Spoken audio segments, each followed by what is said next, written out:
Lonceng bahaya perang saudara Cina-Taiwan makin keras.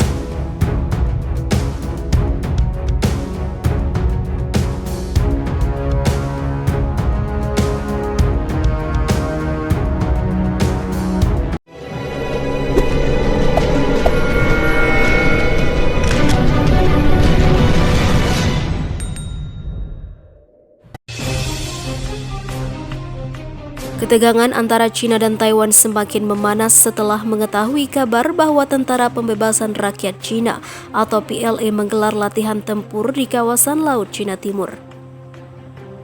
Angkatan Udara Republik Cina ROCAF mengerahkan 2 jet tempur F-16 Fighting Falcon. Dalam berita FIFA militer sebelumnya dikutip dari South China Morning Post, Tentara Pembebasan Rakyat Cina sudah digelar sejak pertengahan pekan ini.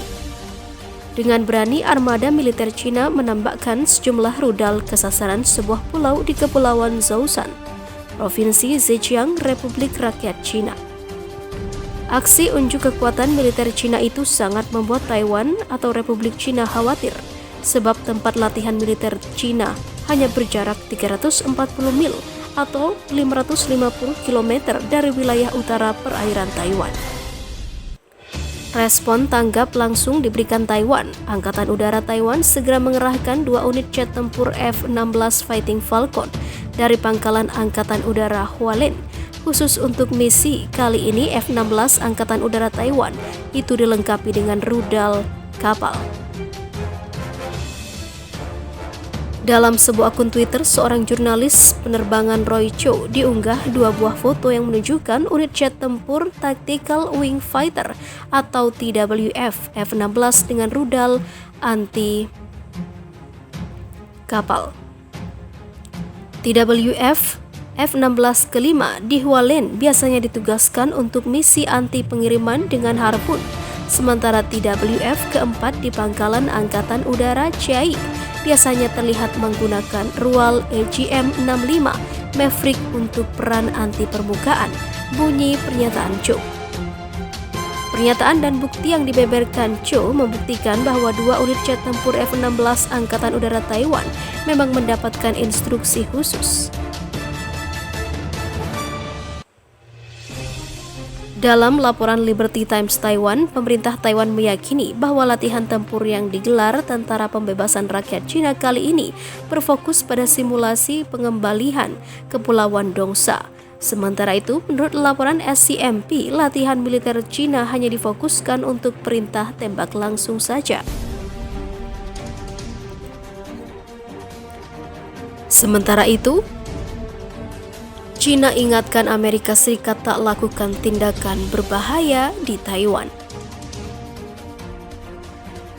Dikutip dari CNN Indonesia, Menteri Pertahanan China Wei Fenghe mendesak Amerika Serikat menghentikan tindakan dan retorika terkait Taiwan demi mencegah eskalasi ketegangan antara Beijing dan Washington. Desakan itu diutarakan Wei saat melaporkan Menteri Pertahanan Amerika Serikat Mark Esper pada Kamis 6 Agustus 2020. Menurut laporan kantor berita China Xinhua, Wei mendesak Amerika Serikat menghentikan kata-kata dan perbuatan yang salah, juga menghindari mengambil tindakan berbahaya yang mengacu pada status Taiwan serta sengketa Laut Cina Selatan. Wei dan Esper bertukar pandangan tentang hubungan bilateral, militer, serta kerjasama militer antara kedua negara untuk fase berikutnya, bunyi laporan Xinhua. Dikutip dari AFP, Xinhua menuturkan pembicaraan telepon itu diinisiasi oleh Esper yang berlangsung menjelang kunjungan kontroversial Menteri Kesehatan Amerika Serikat Alex Azar ke Taiwan. Kementerian Luar Negeri Taiwan telah mengonfirmasi rencana itu dan mengatakan Azar akan bertemu dengan Presiden Tsai Ing-wen. Ia akan menjadi kunjungan tingkat tinggi pertama Amerika Serikat ke Taiwan sejak Washington mengalihkan pengakuan diplomatik dari Taipei ke Beijing pada 1979. Taiwan merupakan wilayah yang dinilai China membangkang karena ingin memerdekakan diri.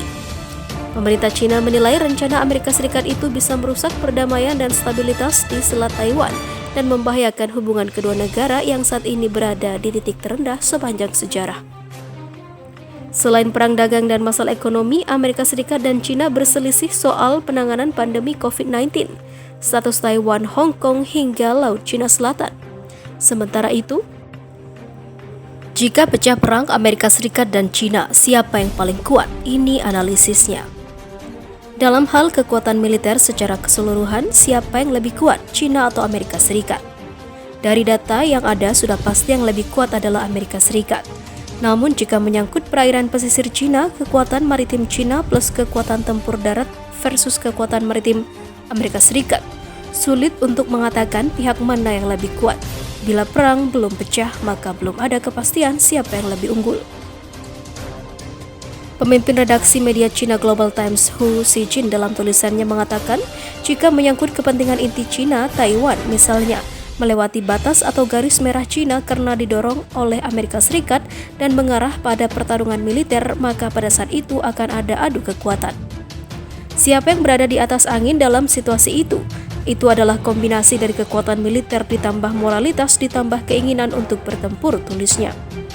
Karena itu Xi Jinping atau Xi Jin mengatakan, Amerika harus diangkat atau diingatkan untuk menjauhkan diri dari kepentingan inti China. Jangan bermain-main dengan api di lepas pantai China, jangan benar-benar memicu konflik atas Taiwan, dan jangan berlebihan di Laut Cina Selatan. Jika pemerintahan Trump hanya ingin menciptakan ketegangan China-Amerika Serikat untuk membantu kampanye pemilihan ulangnya dan tidak benar-benar siap untuk pertarungan militer, maka berhati-hatilah selama beberapa bulan ke depan dan janganlah melangkah terlalu jauh, tulis Xi Jin. Xi Jin mengatakan China jelas tidak menginginkan perang, maka ia menyarankan agar dalam situasi apapun militer Tiongkok tidak boleh melepaskan tembakan pertama. Tapi ia yakin China akan bersiap dengan baik untuk melepaskan tembakan kedua sebagai respon terhadap tembakan pertamanya.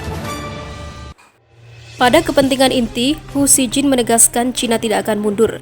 Sikap China jelas bagi semua. Cara terbaik adalah bagi China dan pihak-pihak terkait untuk menghormati kepentingan inti masing-masing. Jika kepentingan inti kedua belah pihak tumpang tindih, maka perselisihan harus dikelola dengan hati-hati. Tidak dibiarkan bergejolak dan lepas kendali, tulisnya. Setelah mengalami beberapa perang dan pergolakan, saya tahu bahwa perdamaian adalah hal yang paling berharga dan mempertahankan perdamaian tidaklah mudah, tulisnya. Pada saat hubungan antara China dan Amerika Serikat memburuk dengan cepat dan beberapa kekuatan siap memanfaatkan perubahan dalam gambaran besar, kemauan, kebijaksanaan, dan kemampuan China untuk menguasai situasi akan diuji seiring waktu berjalan.